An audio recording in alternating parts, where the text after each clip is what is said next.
Hello there, I'm your imaginary friend, and I have another story for you by Montague Rhodes James. Now, as always, bear in mind that sometimes an author will have included something in their work that at the time of writing seemed fine to them, and it's not always fine. This is called an episode of Cathedral history. There was once a learned gentleman who was deputed to examine and report upon the archives of the Cathedral of Southminster. The examination of these records demanded a very considerable expenditure of time. Hence, it became advisable for him to engage lodgings in the city, for though the cathedral body were profuse in their offers of hospitality, Mr. Lake felt that he would prefer to be master of his day. This was recognized as reasonable. The dean eventually wrote, advising Mr. Lake, if he were not already suited, to communicate with Mr. Warby, the principal verger, who occupied a house convenient to the church and was prepared to take in a quiet lodger for 3 or 4 weeks. Such an arrangement was precisely what Mr. Lake desired. Terms were easily agreed upon, and early in December, like another Mr. Datchery, as he remarked to himself, the investigator found himself in the occupation of a very comfortable room in an ancient and cathedraly house. One so familiar with the customs of cathedral churches, and treated with such obvious consideration by the dean and chapter of this cathedral in particular, could not fail to command the respect of the head verger. Mr. Warby even acquiesced in certain modifications of statements he had been accustomed to offer for years to parties of visitors. Mr. Lake, on his part, found the verger a very cheery companion, and took advantage of any occasion that presented itself for enjoying his conversation when the day's work was over. One evening, about 9 o'clock, Mr. Warby knocked at his lodger's door. "I've occasion," he said, "to go across to the cathedral, Mr. Lake, and I think I made you a promise. When I did so next, I would give you the opportunity to see what it looks like at night time. It's quite fine and dry outside, if you care to come." "To be sure I will. Very much obliged to you, Mr. Warby, for thinking of it, but let me get my coat. Here it is, sir, and I've already another lantern here that you'll find advisable for the steps, as there's no moon. Anyone might think we were Jasper and Durdles over again, mightn't they?" said Lake, as they crossed the close, for he had ascertained that the verger had read Edwin Drood. "Well, so they might," said Mr. Warby, with a short laugh, "though I don't know whether we ought to take it as a compliment. Odd ways, I often think, they had at that cathedral. Don't it seem to you, sir? Full choral matins at 7 o'clock in the morning all year round. Wouldn't suit our boys' voices nowadays, and I think there's 1 or 2 of the men would be applying for a rise if the chapter was to bring it in, particularly the altos." They were now at the southwest door. As Mr. Warby was unlocking it, Lake said, "Did you ever find anybody locked in here by accident?" "Twice I did. One was a drunk sailor. However he got in, I don't know. I suppose he went to sleep in the service, but by the time I got to him, he was praying fit to bring the roof in. Lord, what a noise that man did make. Said it was the first time he'd been inside a church for 10 years, and blessed if ever he'd try it again. The other was an old sheep. Them boys, it was up to their games. That was the last time they tried it on, though. There, sir, now you see what we look like. Our late dean used now and again to bring parties in, but he preferred a moonlight night, and there was a piece of verse he'd quote to him, relating to a Scotch cathedral, I understand. But I don't know. I almost think the effect's better when it's all dark like. Seems to add to the size and height. Now, if you won't mind stopping somewhere in the nave while I go up into the choir where my business lays, you'll see what I mean." Accordingly, Lake waited, leaning against a pillar, and watched the light wavering along the length of the church and up the steps into the choir, until it was intercepted by some screen or other furniture which only allowed the reflection to be seen on the piers and roof. Not many minutes had passed before Warby reappeared at the door of the choir, and by waving his lantern signalled to Lake to rejoin him. "I suppose it is Warby, not a substitute," thought Lake to himself as he walked up the nave. There was, in fact, nothing untoward. Warby showed him the papers which he had come to fetch out of the dean's stall, and asked him what he thought of the spectacle. Lake agreed that it was well worth seeing. "I suppose," he said, as they walked together towards the altar, "that you're too much used to going about here at night to feel nervous, but you must get a start every now and then, don't you?" when a book falls down or a door swings to? No, Mr. Lake, I can't say I think much about noises. Not nowadays. I'm much more afraid of finding an escape of gas or a burst in the stovepipes than anything else. Still, there have been times, years ago. Did you notice that plain altar tomb there? 15th century, we say it is. I don't know if you agree to that. Well, if you didn't look at it, just come back and give it a glance if you'd be so good. It was on the north side of the choir and rather awkwardly placed, only about 3 feet from the enclosing stone screen, quite plain as the verger had said, but for some ordinary stone paneling. A metal cross of some size on the northern side, that next to the screen, was the solitary feature of any interest. Lake agreed that it was not earlier than the perpendicular period, but, he said, unless it's the tomb of some remarkable person, you'll forgive me for saying that I don't think it's particularly noteworthy. Well, I can't say as it's the tomb of anybody noted in history, said Warby, who had a dry smile on his face, for we don't own any record whatsoever of who it was put up to. For all that, if you've half an hour to spare, sir, when we get back to the house, Mr. Lake, I could tell you a tale about that tomb. I won't begin on it now. It strikes cold here, and we don't want to be dawdling about all night. Of course, I should like to hear it immensely. Very well, sir, you shall. Now, if I might put a question to you, he went on, as they passed down the choir aisle, in our little local guide, and not only there, but in the little book on our cathedral in the series, you'll find it stated that this portion of the building was erected previous to the 12th century. Now, of course, I should be glad enough to take that view, but mind the step, sir.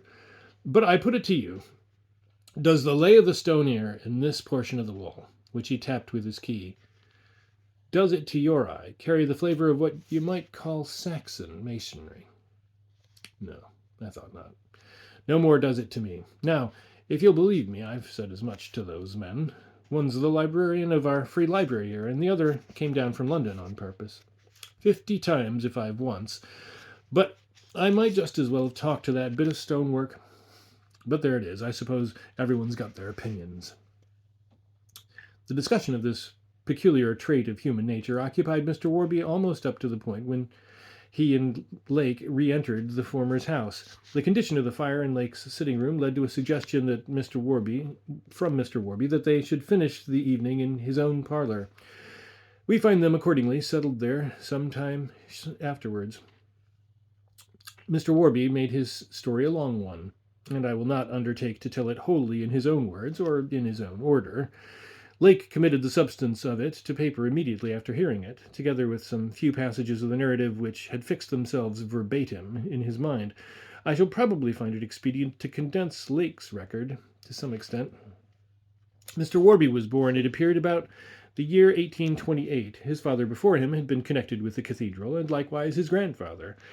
One or both had been choristers, and in later life both had done work as mason and carpenter, respectively, about the fabric. Warby himself, though possessed, as he frankly acknowledged, of an indifferent voice, had been drafted into the choir at about 10 years of age. It was in 1840 that the wave of the Gothic revival smote the Cathedral of Southminster. There was a lot of lovely stuff went then, sir, said Warby with a sigh. My father couldn't hardly believe it when he got his orders to clear out the choir. There was a new dean just come in, Dean Burskoff it was, and my father had been apprenticed to a good firm of joiners in the city, and knew what good work was when he saw it. Cruel it was, he used to say, all that beautiful wainscot oak, as good as the day it was put up, and garlands like of foliage and fruit, and lovely old gilding work on the coats of arms and the organ pipes. All went to the timber yard, every bit, except some little pieces worked up in the Lady Chapel, and here in this overmantel. Well, I may be mistook, but I say our choir never looked as well since.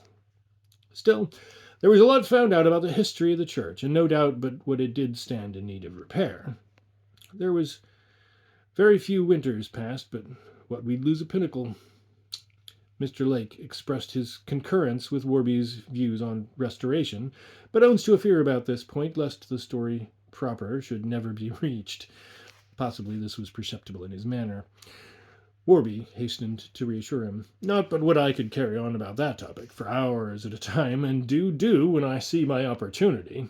But Dean Burskoff, he was very set on the Gothic period, and nothing would serve him but everything must be made agreeable to that. And one morning after service, he appointed for my father to meet him in the choir, and he came back after he'd taken off his robes in the vestry, and he'd got a roll of paper with him, and the verger that was then brought in a table, and they began spreading it out on the table with prayer books to keep it down, and my father helped him, and he saw it was a picture of the inside of a choir in a cathedral. And the dean, he was a quick-spoken gentleman, he says, "Well, Warby, what do you think of that?"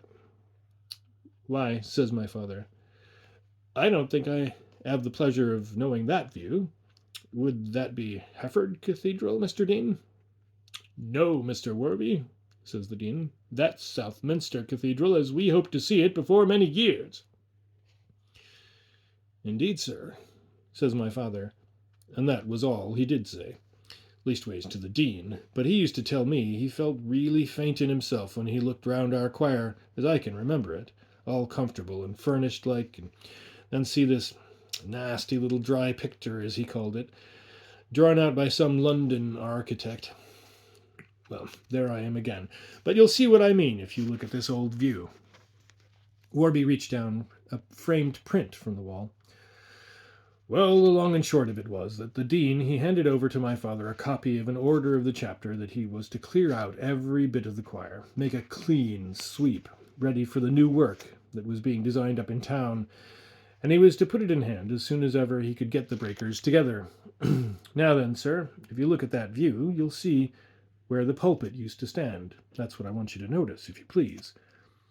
It was indeed easily seen, an unusually large structure of timber with a domed sounding board, standing at the east end of the stalls of the north side of the choir, facing the bishop's throne.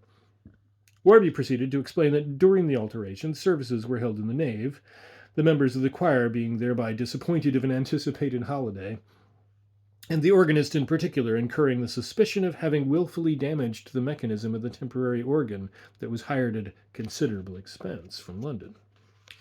The work of demolition began with the choir screen and organ loft and proceeded gradually eastward, disclosing, as Warby said, many interesting features of older work. While this was going on, the members of the chapter were, naturally, in and about the choir a great deal, and it soon became apparent to the elder Warby, who could not help overhearing some of their talk, that on the part of the senior canons especially there must have been a good deal of disagreement before the policy now being carried out had been adopted. Some were of opinion that they should catch their deaths of cold in the return stalls, unprotected by a screen from the draughts in the nave. Others objected to being exposed to the view of persons in the choir aisles, especially, they said, during the sermons, when they found it helpful to listen in a posture which was liable to misconstruction. The strongest opposition, however, came from the oldest of the body, who up to the last moment objected to the removal of the pulpit. "You ought not to touch it, Mr. Dean," he said, with great emphasis one morning, when the two were standing before it. "You don't know what mischief you may do." "Mischief? It's not a work of any particular merit, Canon." "Don't call me Canon," said the old man with great asperity. "That is, for 30 years I've been known as Dr. Alof, and I shall be obliged, Mr. Dean, if you would kindly humour me in that manner. As to the pulpit, which I've preached from for 30 years, though I don't insist on that, all I'll say is I know you're doing wrong in moving it. But what sense could there be, my dear doctor, in leaving it where it is, when we're fitting up the rest of the choir in a totally different style?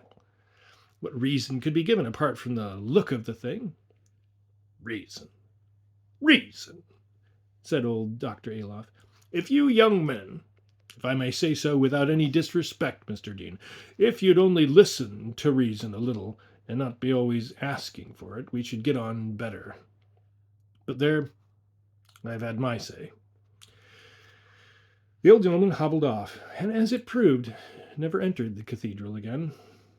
The season, it was a hot summer, turned sickly on a sudden. Dr. Alof was one of the first to go, with some affection of the muscles of the thorax, which took him painfully at night. And at many services the number of choirmen and boys was very thin. Meanwhile, the pulpit had been done away with. In fact, the sounding board, part of which still exists as a table in a summer house in the palace garden, was taken down within an hour or two of Dr. Alof's protest. The removal of the base, not effected without considerable trouble, disclosed to view, greatly to the exultation of the restoring party, an altar tomb, the tomb, of course, to which Mr. Warby had attracted Lake's attention that same evening. Much fruitless research was expended in attempts to identify the occupant. From that day to this, he has never had a name put to him.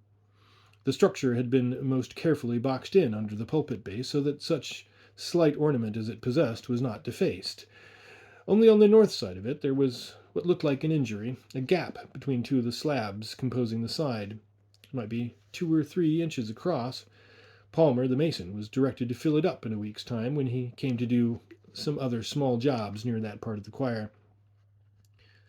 The season was undoubtedly a very trying one. Whether the church was built on a site that had once been a marsh, as was suggested, or for whatever reason, the residents in its immediate neighborhood had, many of them, but little enjoyment of the exquisite sunny days and the calm nights of August and September. To several of the older people, Dr. Aloff among others, as we've seen, the summer proved downright fatal. But even among the younger, few escaped either a sojourn in bed for a matter of weeks, or, at the least, a brooding sense of oppression, accompanied by hateful nightmares. Gradually there formulated itself a suspicion, which grew into a conviction, that the alterations in the cathedral had something to say in the matter. The widow of a former old verger, a pensioner of the chapter of Southminster, was visited by dreams, which she retailed to her friends, of a shape that slipped out of the little door of the south transept as the dark fell and flitted, taking a fresh direction every night, about the close, disappearing for a while in house after house, and finally emerging again when the night sky was paling. She could see nothing of it, she said, but that it was a moving form. Only she had an impression that when it returned to the church, as it seemed to do in the end of the dream, it turned its head, and then, she could not tell why, but she thought it had red eyes. Warby remembered hearing the old lady tell this dream at a tea party in the house of the chapter clerk. Its recurrence might, perhaps, he said, be taken as a symptom of approaching illness. At any rate, before the end of September, the old lady was in her grave. The interest excited by the restoration of this great church was not confined to its own county. One day that summer, an FSA of some celebrity visited the place. His business was to write an account of the discoveries that had been made for the Society of Antiquaries, and his wife, who accompanied him, was to make a series of illustrative drawings for his report. In the morning she employed herself in making a general sketch of the choir. In the afternoon she devoted herself to details. She first drew the newly exposed altar tomb, and when that was finished she called her husband's attention to a beautiful piece of diaper ornament on the screen just behind it, which had, like the tomb itself, been completely concealed by the pulpit. Of course, he said, an illustration of that must be made, so she seated herself on the tomb and began a careful drawing, which occupied her till dusk. Her husband had by this time finished his work of measuring and description, and they agreed that it was time to be getting back to their hotel. "You may as well brush my skirt, Frank," said the lady. "It must have gotten covered with dust, I'm sure." He obeyed dutifully, but after a moment he said, "I don't know whether you value this dress particularly, my dear, but I'm inclined to think it's seen its best days. There's a great bit of it gone." "Gone? Where?" said she. "I don't know where it's gone, but it's off at the bottom edge, behind here." She pulled it hastily into sight and was horrified to find a jagged tear extending some way into the substance of the stuff. Very much, she said, as if a dog had rent it away. The dress was, in any case, hopelessly spoiled, to her great vexation, and though they looked everywhere, the missing piece could not be found. There were many ways, they concluded, in which the injury might have come about, for the choir was full of old bits of woodwork with nails sticking out of them. Finally, they could only suppose that one of these had caused the mischief, and that the workman, who had been about all day, had carried off the particular piece with the fragment of dress still attached to it. It was about this time, Warby thought, that his little dog began to wear an anxious expression when the hour for it to be put into the shed in the backyard approached, for his mother had ordained that it must not sleep in the house. One evening, he said, when he was just going to pick it up and carry it out, it looked at him like a Christian and waved its hand, and I was going to say, well, you know how they do carry on sometimes, and the end of it was, I put it under my coat and huddled it upstairs, and I'm afraid I as good as deceived my poor mother on the subject. After that, the dog acted very artful, with hiding himself under the bed for half an hour or more before bedtime came, and we worked it so as my mother never found out what we'd done. Of course, Warby was glad of its company anyhow, but more particularly when the nuisance that is still remembered in Southminster as the crying set in. Night after night, said Warby, that dog seemed to know it was coming. He'd creep out, he would, and snuggle into the bed and cuddle right up to me, shivering. And when the crying come, he'd be like a wild thing, shoving his head under my arm, and I was fully near as bad. 6 or 7 times we'd hear it, not more. And when he'd draw out his head again, I'd know it was over for that night. What was it like, sir? Well, I never heard but one thing that seemed to hit it off. I happened to be playing about in the close, and there was 2 of the canons met and said, "Good morning," to one another. "Sleep well last night?" says one. It was Mr. Henslow, that one, and Mr. Leal was the other. "Can't say I did," says Mr. Leal. "Rather too much of Isaiah 34:14 for me." 34:14, says Mr. Henslow. "What's that?" "You call yourself a Bible reader," says Mr. Leal. Mr. Henslow, you must know, he was one of them what used to be termed Simeon's lot, pretty much what we should call the evangelical party. "You go and look it up." I wanted to know what he was getting at myself, so off I ran home and got out my own Bible, and there it was. "The satyr shall cry to his fellow." Well, I thought, is that what we've been listening to these past nights? And I tell you, it made me look over my shoulder a time or two. Of course, I'd ask my father and mother about what it could be before that, but they both said it was most likely cats. But they spoke very short, and I could see they was troubled. My word, that was a noise, hungry like as if it was calling after someone that wouldn't come. If ever you felt you wanted company, it would be when you was waiting for it to begin again. I believe 2 or 3 nights there was, men put to watch in different parts of the close. But they all used to get together in one corner, the nearest they could get to High Street, and nothing came of it. Well, the next thing was this. Me and another of the boys, he's in business in the city now, he's a grocer, like his father before him. We'd gone up in the choir after morning service was over, and we heard old Palmer the mason bellowing to some of his men. So we went up nearer because we knew he was a rusty old chap and there might be some fun going. It appears Palmer told this man to stop up the chink in that old tomb. Well, there was this man keeping on saying he'd done it the best he could, and there was Palmer carrying on like all possessed about it. "Call that making a job of it," he says. "If you'd had your rights, you'd get the sack for this. What do you suppose I pay you your wages for? What do you suppose I'm going to say to the dean and chapter when they come round, as come they may do any time, and see where you've been bungling about, covering the old place with mess and plaster and Lord knows what?" "Well, master, I done the best I could," says the man. "I don't know no more than what you do, how it come to fall out this way. I temped it right in the hole," he says, "and now it's fell out," he says, "I never see." "Fell out," says old Palmer. "Why, it's nowhere near the place. Blowed out, you mean." And he picked up a piece of plaster, and so did I, that was laying up against the screen, 3 or 4 feet off, and not dry yet. And old Palmer, he looked at it curiously, and then he turned round on me, and he says, "Now then, you boys, have you been up to some of your games here?"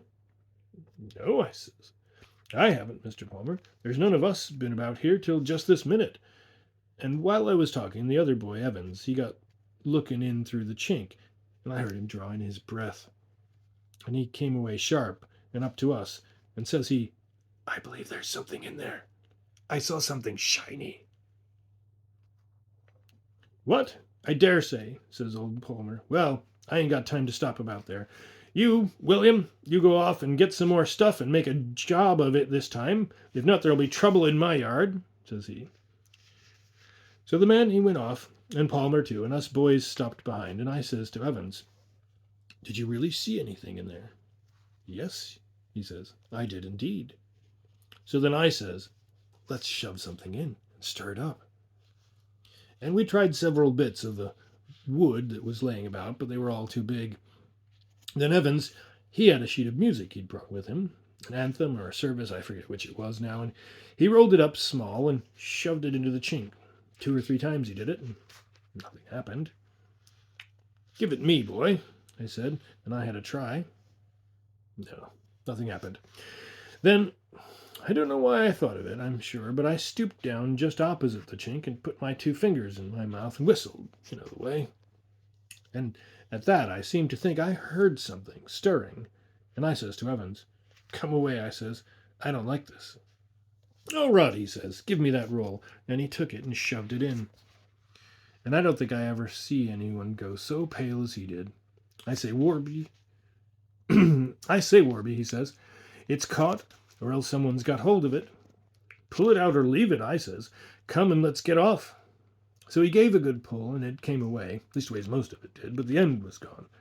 Torn off it was, and Evans looked at it for a second, and then he gave a sort of croak and let it drop, and we both made off out of there as quick as ever we could. When we got outside, Evans says to me, "Did you see the end of that paper?" "No," I says, "only it was torn."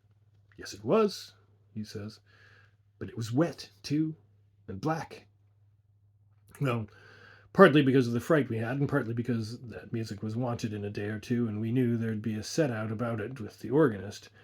We didn't say nothing to anyone else.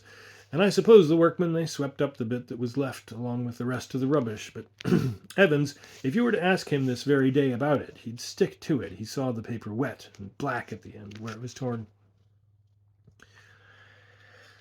After that, the boys gave the choir a wide berth, so that Warby was not sure what was the result of the mason's renewed mending of the tomb.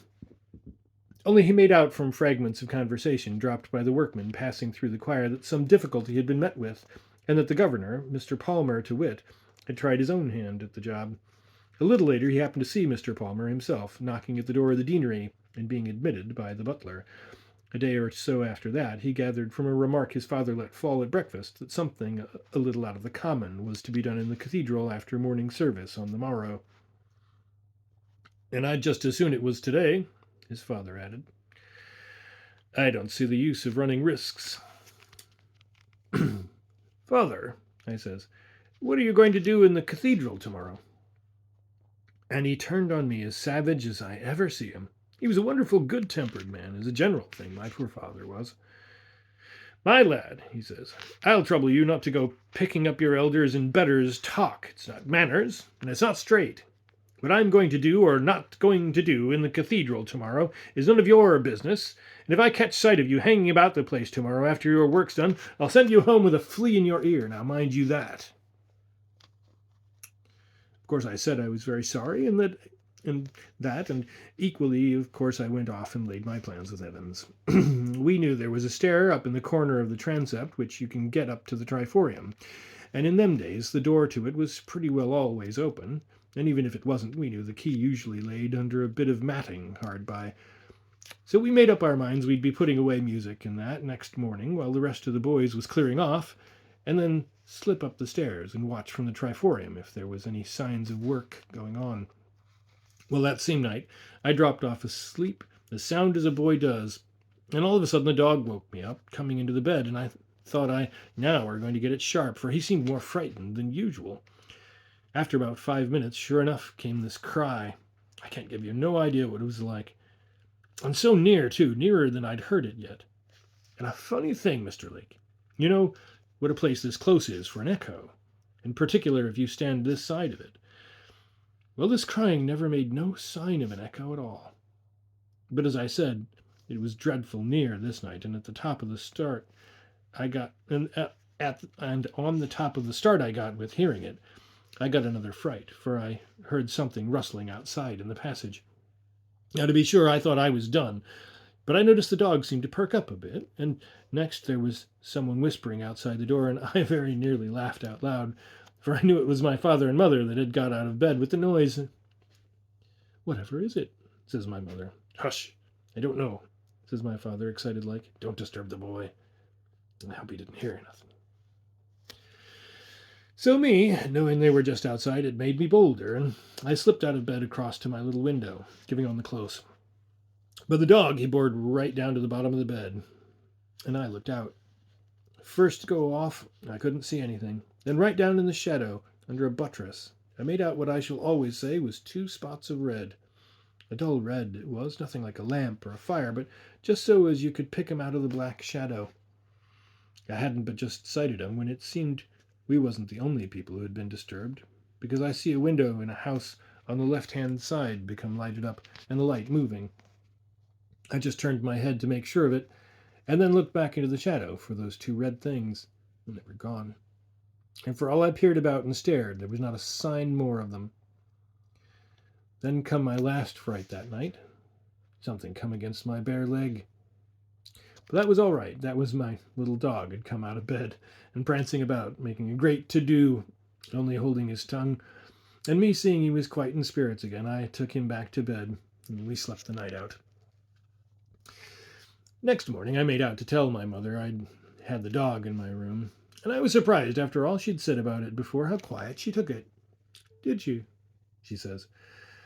"Well, by good rights you ought to go without your breakfast for doing such a thing behind my back, but I don't know as there's any great harm done. Only another time you ask my permission, do you hear?" A bit after that I said something to my father about having heard the cats again. "Cats?" he says, and he looked over at my poor mother, and she coughed, and he says, "Oh, yes, cats. I believe I heard them myself." That was a funny morning altogether. Nothing seemed to go right. The organist, he stopped in bed, and the minor canon, he forgot it was the 19th day, and waited for the venite. And after a bit, the deputy set off playing the chant for evensong, which was a minor, and then the decani boys were laughing so much they couldn't sing. And when it came to the anthem, the solo boy, he got took with the giggles and made out his nose was bleeding, and shoved the book at me, what hadn't practiced the verse, and wasn't much of a singer if I had known it. Well, things was rougher, you see, 50 years ago, and I got a nip from the counter-tenor behind me that I remembered. So we got through somehow, and neither the men nor the boys weren't by way of waiting to see whether the canon in residence, Mr. Henslow it was, would come to the vestries and find him, but I don't believe he did. For one thing, I fancy he'd read the wrong lesson for the first time in his life, and knew it. Anyhow, Evans and me didn't find no difficulty in slipping up the stairs, as I told you, and when we got up, we laid ourselves down flat on our stomachs, where we could just stretch our heads out over the old tomb. And we hadn't but just done so, when we heard the verger that was then, first shutting the iron porch gates, and locking the southwest door, and then the transept door, so we knew there was something up, and they meant to keep the public out for a bit. Next thing was, the dean and the canon come in by their door on the north, and then I see my father and old Palmer and a couple of their best men, and Palmer stood a-talking for a bit with the dean in the middle of the choir. He had a coil of rope, and the men had crows. All of them looked a bit nervous. So there they stood talking, and at last I heard the dean say, "Well, I've no time to waste, Palmer. If you think this will satisfy Southminster people, I'll permit it to be done, but I must say this, that never in the whole course of my life have I heard such arrant nonsense from a practical man as I have from you. Don't you agree with me, Henslow?" As far as I could hear, Mr. Henslow said something like, "Oh, well, we're told, aren't we, Mr. Dean, not to judge others?" And the dean, he gave a kind of sniff and walked straight up to the tomb and took his stand behind it with his back to the screen. And the others, they come edging up rather gingerly. Henslow, he stopped on the south side and scratched on his chin, he did. Then the dean spoke up. "Palmer," he says, "which can you do easiest, get the slab off the top or shift one of the side slabs?" Old Palmer and his men, they pottered about a bit, looking round the edge of the top slab and sounding the sides on the south and east and west and everywhere but the north. Henslow said something about it being better to have a try at the south side, because there was more light and more room to move about in. Then my father, who'd been watching of them, went round to the north side and knelt down and felt to the slab by the chink. And he got up and dusted his knees and says to the dean, "Beg pardon, Mr. Dean, but I think if Mr. Palmer will try this here slab here, he'll find it come out easy enough. Seems to me one of the men could prize it out with his crow by means of this chink." "Thank you, Warby," says the dean. "That's a good suggestion. Palmer, let one of your men do that, will you?" So the man come round and put his bar in and bore on it, and just that minute, when they were all bending over and we boys got our head well over the edge of the triforium, there came a most fearful crash down at the west end of the choir, as if a whole stack of big timber had fallen down a flight of stairs. Well, you can't expect me to tell you everything that happened all in a minute. Of course, there was a terrible commotion. I heard the slab fall out and the crowbar on the floor, and I heard the dean say, "Good God!" When I looked down again, I saw the dean tumbled over on the floor. The men was making off down the choir. Henslow was just going to help the dean up. Palmer was going to stop the men, as he said afterward. And my father was sitting on the altar step with his face in his hands. The dean, he was very cross. "I wish to goodness you'd look where you're coming to, Henslow," he says. "Why you should all take to your heels when a stick of wood tumbles down, I cannot imagine." And all Henslow could do, explaining he was right away on the other side of the tomb, would not satisfy him. Then Palmer came back and reported there was nothing to account for this noise, and nothing seemingly fallen down. And when the dean finished feeling of himself, they gathered round, except my father. He sat where he was, and someone lighted up a bit of candle, and they looked into the tomb. "Nothing there," says the dean. "What did I tell you? Stay, here's something. What's this? A bit of music paper, and a piece of torn stuff, part of a dress, it looks like. Both quite modern, no interest whatsoever. Another time, perhaps, you'll take the advice of an educated man," or something like that, and off he went, limping a bit, and out through the north door. Only as he went, he called back angry to Palmer for leaving the door standing open. Palmer called out, "Very sorry, sir," but he shrugged his shoulders, and Henslow says, "I fancy Mr. Dean's mistaken. I closed the door behind me." But he's upset. Then Palmer says, "Why, where's Warby?" And they saw him sitting on the step and went up to him. He was recovering himself, it seemed, and wiping his forehead, and Palmer helped him up onto his legs, as I was glad to see. They were too far off for me to hear what they said, but my father pointed to the north door in the aisle, and Palmer and Henslow, both of them, looked very surprised and scared. After a bit, my father and Henslow went out of the church, and the others made what haste they could to put the slab back and plaster it in. And about as the clock struck 12, the cathedral was opened again, and us boys made the best of our way home. I was in a great taking to know what it was had given my poor father such a turn, and when I got in and found him sitting in his chair taking a glass of spirits, and my mother standing looking anxious at him, I couldn't keep from bursting out and making confession where I'd been. But he didn't seem to take on, not in the way of losing his temper. "You was there, was you? Well, did you see it?" "I see everything, Father," I said, "except when the noise came." "Did you see what it was knocked the dean over?" he says. "That what come out of the monument. You didn't? Well, that's a mercy." "Why, what was it, Father?" I said. "Come, you must have seen it," he says. "Didn't you see it? A thing, like a man, all over hair, and two great eyes over it." Well, that was all I could get out of him that time, and later on he seemed as if he was ashamed of being so frightened, and he used to put me off when I asked him about it. But years after, when I was got to be a grown man, we had more talk now and again on the matter, and he always said the same thing. Black it was, he'd say, and a mass of hair and two legs, and a light caught on its eyes. Well, that's the tale of that tomb, Mr. Lake. It's one we don't tell to our visitors, and I should be obliged to you not to make any use of it till I'm out of the way. I doubt Mr. Evans will feel the same as I do if you ask him. This proved to be the case. But over 20 years have passed by, and the grass is growing over both Warby and Evans, so Mr. Lake felt no difficulty about communicating his notes, taken in 1890, to me. He accompanied them with a sketch of the tomb and a copy of the short inscription on the metal cross, which was affixed at the expense of Dr. Leal to the center of the northern side. It was from the Vulgate of Isaiah 34, and consisted merely of the three words, Ibi Kubavit Lamia.